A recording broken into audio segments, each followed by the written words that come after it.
কর্মসূচি আমরা সমস্ত ধর্ম বর্ণ রাজনীতির ঊর্ধ্বে থেকে সমস্ত আইনজীবী এবং সমস্ত লাখ বনগা আদালতের সবাই সামিল হয়েছি। আমাদের প্রায় ১,৫০০ মতো সদস্য আছেন, সবাই সামিল হয়েছে। যে আরজিকর যে ঘটনা ঘটেছিল, ধর্ষণ এবং খুনের ঘটনা ঘটেছিল, মামনি নামে যার ডাক নাম ছিল, আপনারা জানেন, তাকে নৃশংসভাবে খুন হতে হয়েছে এবং তাকে ধর্ষণ করা হয়েছে।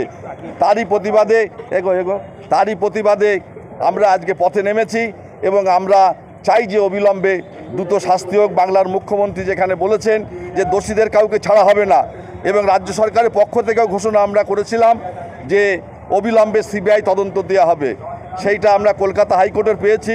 কিন্তু সেই পাশাপাশি ডাক্তারদের কাছে আমরা অনুরোধ করব যে দয়া করে আপনারা কর্মবিরতি করবেন না, সাধারণ মানুষের যাতে অসুবিধা হয় এরকম কোনো কাজ আপনারা করবেন না।